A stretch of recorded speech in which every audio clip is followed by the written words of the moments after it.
السلام عليكم ورحمة الله تعالى وبركاته walaalaha qiimaha badan ku soo dhawaada ardaygeena tani waa qaybtii labaad ee taxanaheeni tababarka ubadka iyo talada waalidka ku soo dhawaada mar labaad xasuusin waxa inoogu joogtay aabahay badana wuxuu akhrisan jiray kitaabka quraanka kariimka ah iyo gabayada urduuga ah haddaan xoogaa yar idinka sheekeeyo sida ay aabahay iyo hooyadii isku guursadeen waxaad u qaadanaysaan inaan filin idin matalayo ayuu yiri Shaarqaan isagoo hadalkiisa sii wata isbitaal ku yaala Delhi ayaa maalin waxa la keenay gabadh aad u qurux badan oo ku soo dhaawacantay shil baabuur wadada u dhaxaysa Hyderabad iyo New Delhi oo dhiig la'aan u dhimanaysa waxa la waayay qof la dhiiga oo aan ka ahayn nin qurux badan oo dhererkiisu yahay 6 feet iyo 2 inch haddaan shilkaasi dhaceen aabaha iyo hooyaday ma kulmeen shilkaas ayay ku kulmeen aabaha iyo hooyada heerkan isoo gaarsiiyay labadooduba waxay ahaayeen laba qof oo qurqurux badan aniguna labadaas qof ee quruxda badan ayaan nasiib u yeeshay inay noqdaan aabaha iyo hooyaday filimaanteeda dadka daawada waxay jecel yihiin quruxdayda gudaha sida habdhaqankayga iyo qaabjileenkayga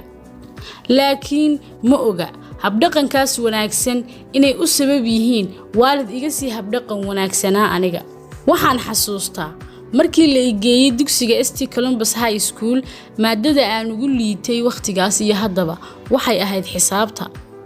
ilaa waqti xaadirkan lambarada dib ayaan ku qabaa marka uu qof ii sheegay lambar telefoon waxaan ka codsadaa inuu dhowr jeer igu soo celceliyo sidoo kale marka aan ku jiray dugsiga hoose iyadana waxaan ku liitay luqadda Hindiga maadaama aan ka mid ahay qoys muslim ah oo gurigayga lagaga hadli jiray urduuga waalidkayna weliga iguma canaanan maxaad ugu fiicnaan weyday xisaabta iyo hinduuga sababtoo ah waxay ogaayeen inay jiraan waxyaabo kale oo aan aad ugu fiicnaa markaan guursanayay xaaskayga guuri waxaan nooleed hooyaday imay weydiin gabadhu ma muslim baa mise waa shiine maxaa yeelay hooyaday waxay igu qabtay kalsooni buuxda waxay ogeyd inaan kala garanayo waxa ii fiican iyo waxa ii xun habeenkii arooskayga anigu waan diiday sida dhaqanka hinduugu ahaa inay guri cagaha ii maydho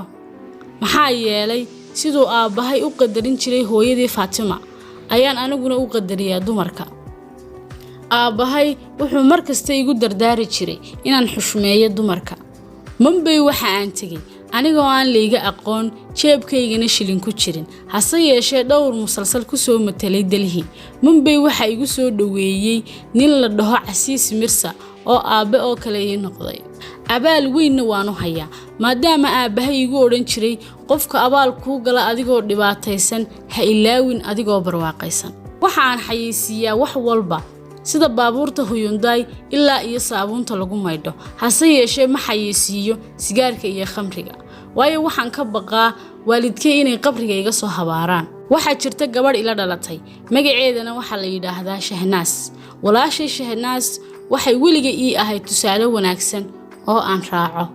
waxa ka muuqata tarbiyadii waalidkay waa gabadh caqli badan oo teeda ka adag cidna aan badahooda gelin Shahnaas markay yareed waxbarashada ma xiisayn jirin waxay jecleed novelada jacaylka ah waxa loo yaqaano sheekafaneedka waxaan xasuustaa maalin aabahay uu arkay Shahnaas oo qolkeeda ku akhrisanaysa novel oo igu yiri aabo walaashaa waxa la gaaray xilligii ay wax baran lahayd waxayna ku mashquulsan tahay buug jacayle daaqada ayaan ka tuurayaa buugay intaan isxanaajiyee hoos u deg oo soo qaad adigu aabahay weligii ilmo uu dhalay ma uu khasbin qalbigiisana ma dhaawicin maanta waxay noqotay gabadh aqoon leh sidii aabaheed ka rabay laakiin caafimaad ahaan xaaladeedu ma sugnaa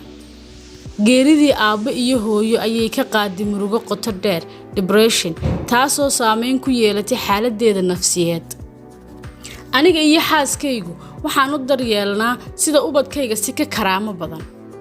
runtii walaashay aad baan u jecelahay waxaan rajaynayaa xaaladeedu inay maalin uun fiicnaan doonto gurigayga si fiican ayaa looga ciidi jiray ciidaha ciidul fidriga iyo ciidul adxada aabahay wuxuu igu yiri hadda ka hor ka qayb qaado farxad oo dhan oo kala qayb qaado bini aadamku markay faraxsan yihiin markii uu dhimanayay aabahay ma ooyin maxaa yeelay isaga ayaa diyaariyay sidan ka yeeli lahaa geeridiisa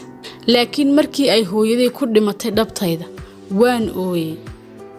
intaan cisbitaalka ka soo cararay ayaan tukaday salaad si niyad ah ayaan u tukaday waxaan Ilaahay ka baryay inuu hooyaday jannada ii geeyo aabahay wax buu ii sheegi jiray laakiin hooyaday waxaan jecelahay ayay ii siin jirtay tusaale ahaan baabuurkii ugu horeeyay hooyaday ayaa ii iibisay hooyaday waxa la oran jiray Faatima waxay u qurux badnayd sidii Waxiida Raxmaan oo waayaha ahayd atirshada Hindiya loogu jeclaa wax walba oo aan maanta ahay waxa iga dhigay waalidkay haddaba qisadan jilaaga Shaarukhan kaga hadlayo noloshiisa caruurnimo waxa ku jira casharo badan oo wanaagsan habka ay tahay waalidku inuu ubadkiisa ula dhaqmo iyo sida loola saaxiibo caruurta waxa kale oo aynu ka faa'iideynaa hadii aynu rabno inaynu soo saarno caruur waxtar leh waa inaynu kasbanaa oo si wacan ula dhaqanaa intaynu ciqaabi lahayn halkaas ayay ku afmeerantay gabi ahaanba sheekadii tababarka ubadka iyo talada waalidka iyo qisadii Shaarukhan iyo waalidkii dhammaantiin aad baa u mahadsantihiin salaamu calaykum waraxmatullaahi tacaala wabarakaatuh